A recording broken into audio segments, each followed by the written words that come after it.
Hello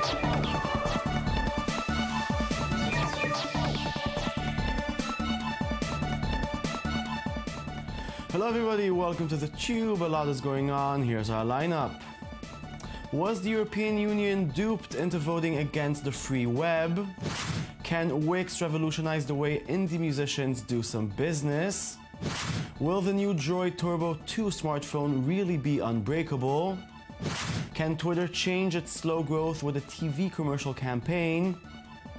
Did the NBA slam dunk with its first live virtual reality broadcast? Questions, answers, let's go. Let's hit things off with some bad news. The European Parliament has voted against a set of rules intended to guard net neutrality in the European Union. A series of amendments to regulate how internet traffic is managed in Europe were all rejected by members of Parliament. The European Union's net neutrality rules were wrapped in a bundle of seemingly well-intentioned regulations, some of which will do good things like ban roaming charges. However, the net neutrality debate ended up siding with the interest of big telecom companies.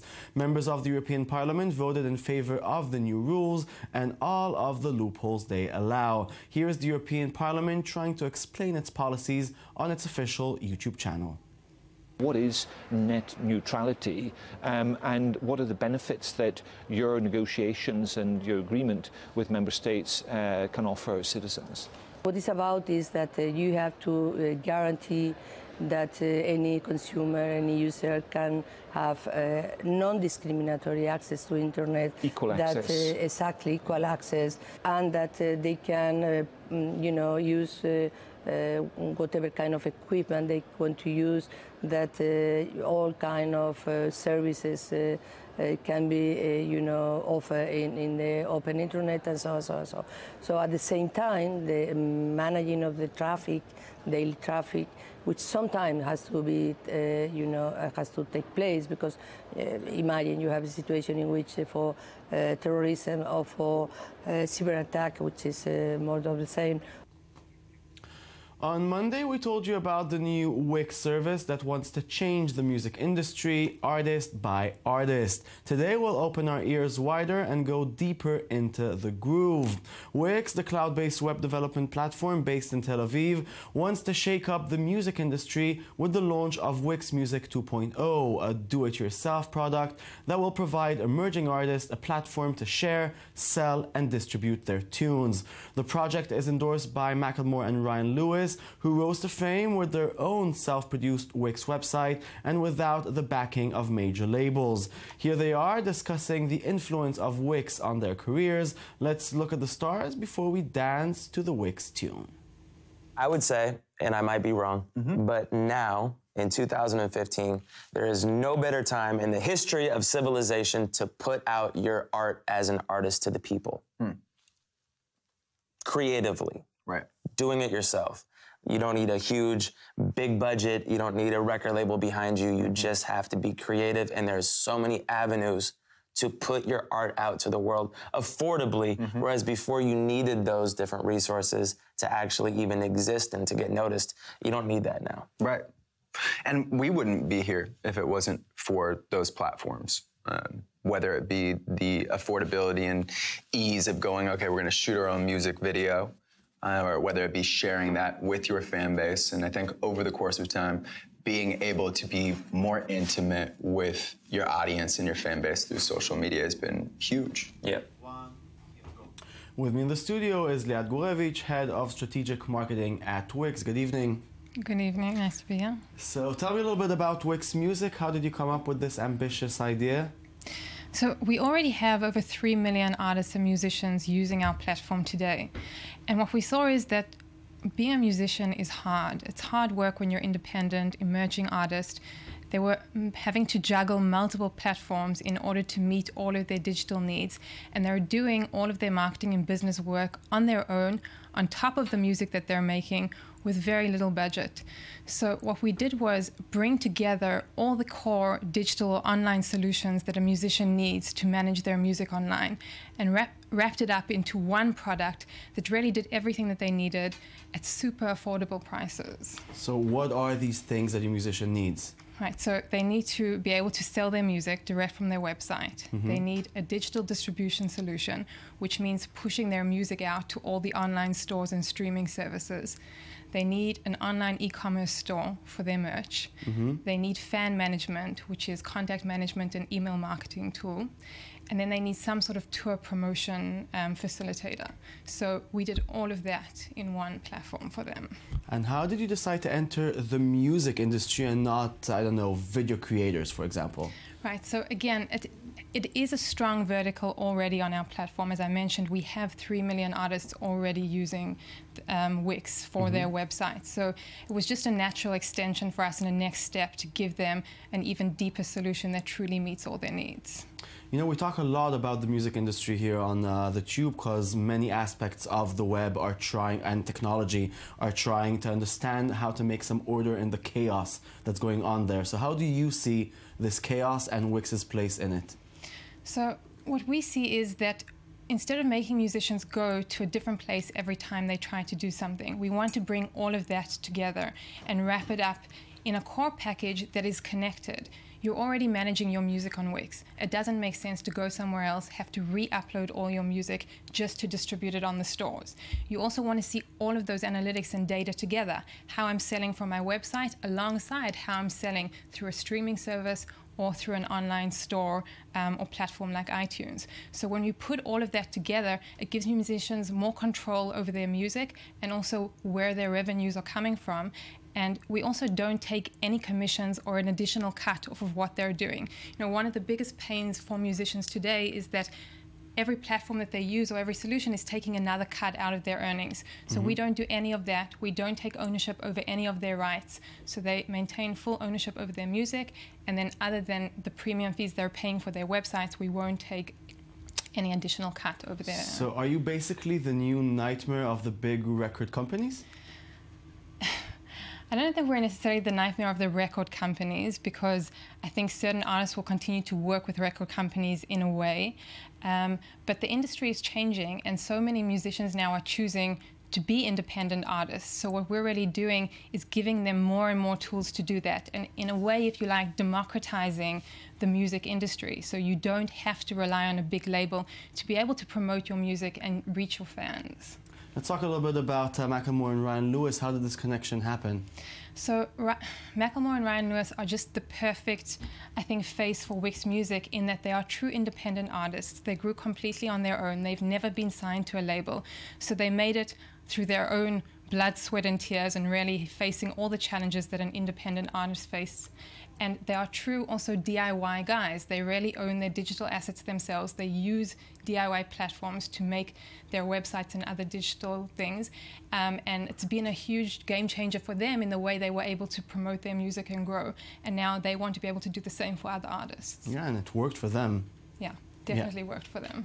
Okay, well, it's super cool, and it sounds like it's going to help many musicians. I mean, you have to be a DIY type of person to do it, no? Right. I mean, I suppose you could hire someone to use Wix and do it for you if you wanted to, but you know, we're really aiming at artists who are doing this themselves because they have to. You know, as an emerging or independent artist, you just don't have money to go somewhere else, that you're doing this stuff on your own anyway.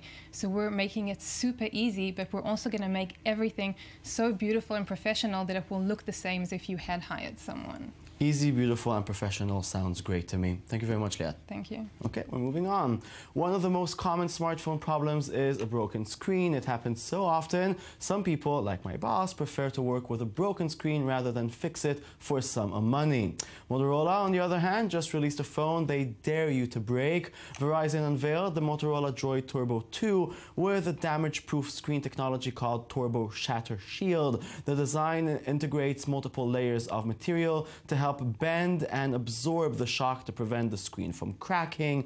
Motorola says the phone's break-proof screen took 3 years to develop. Here is their ad for this tech wonder, taking a jab at other oh-so-fragile phones. It's cracking.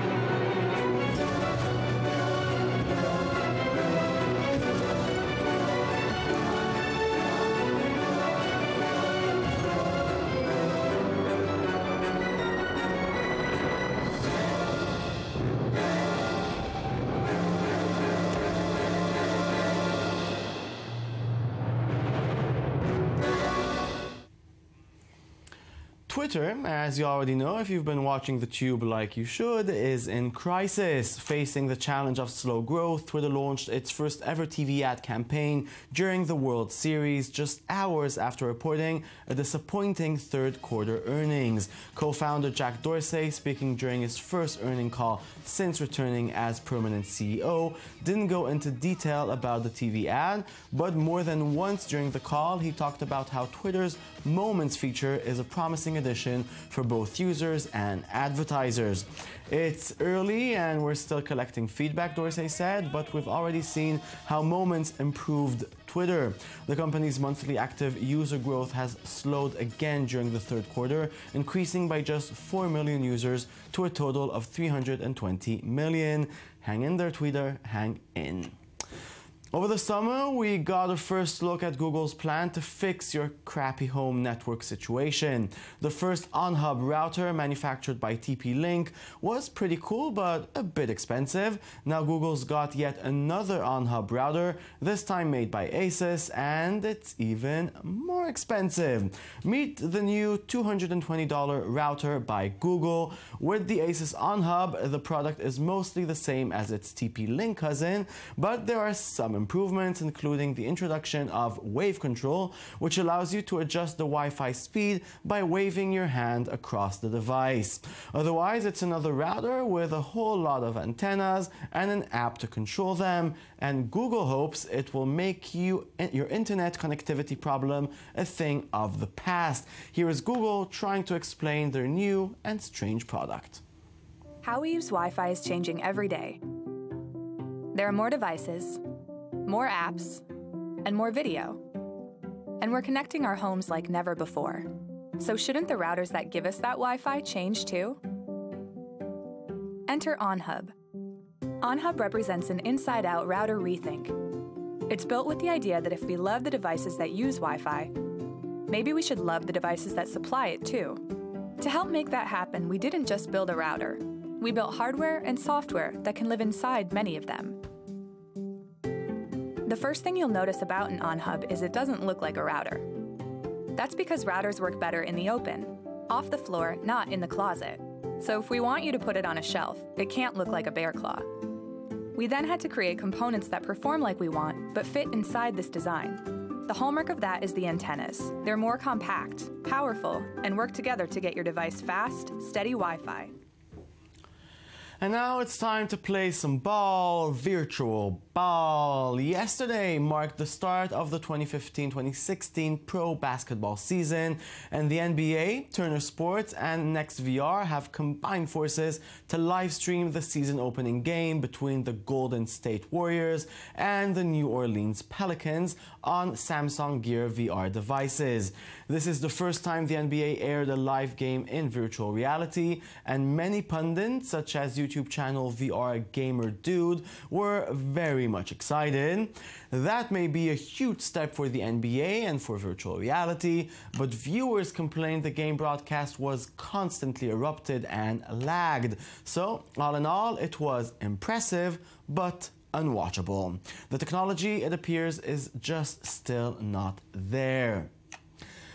If you feel you are missing something in your life, the problem might be your soundman. The Fall Eye artist sees a master sound artist at work. Here is a short clip from the short movie.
Okay, that's it. Show's over. Thank you very much for watching. We'll be back tomorrow with a brand new show of The Tube, i24news.tv. That's our website. But before we say goodbye, check out another Hot Like Bling by Drake parody on the internet, this time with Mr. Bean. Enjoy and do the Hotline Bling. Goodbye.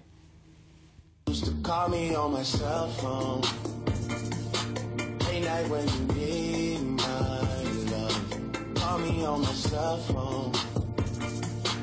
Late night when you need my love. And I know when that hotline bling, that can only mean one thing.